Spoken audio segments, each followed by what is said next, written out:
Welcome to the What is Stoicism podcast. The ancient Stoics' prerequisite for getting the most out of each of life's experiences was to consider the possibility that it would be the last time they would ever have that particular experience. It's a practice we can follow today. Even for the most mundane experiences, it can add a level of appreciation that wasn't previously there. This could be my last sunrise. This could be my last cup of tea or coffee.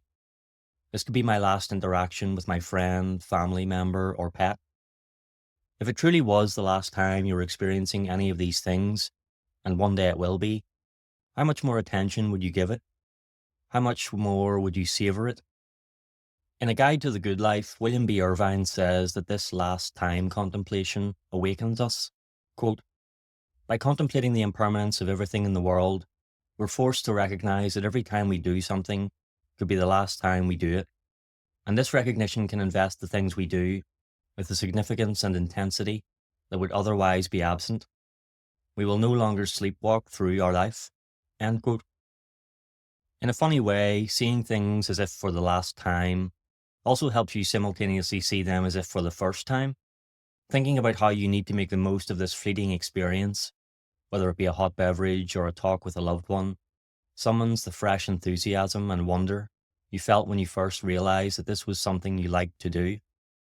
There are many things that you've already done for the last time, unaware during the doing that it was in fact the last time. While it's sad that you may not have been able to savor those last times, there are still countless experiences you can savor.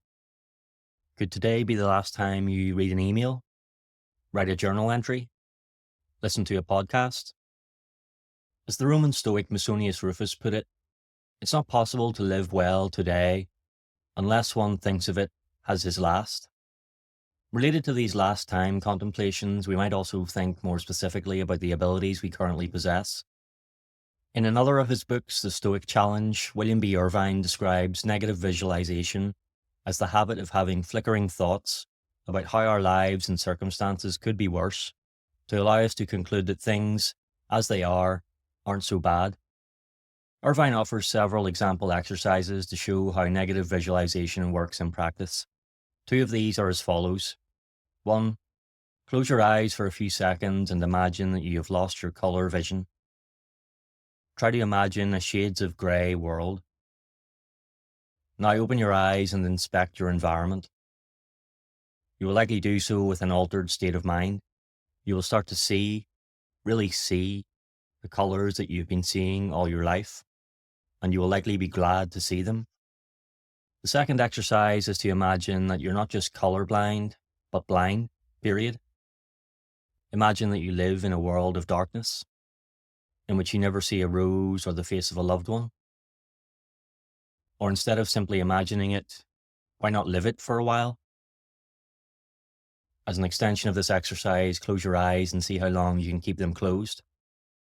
When you open them again, you will likely feel a rush of gratitude.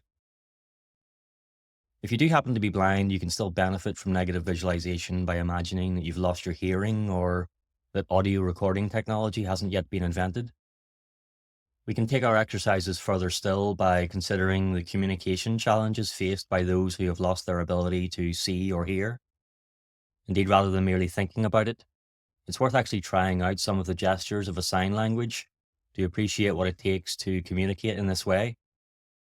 Not only do these kinds of exercises make us grateful for our own abilities and circumstances, but they also help us develop greater compassion for people who are dealing with challenges that are different from our own, which are key character traits of a Stoic.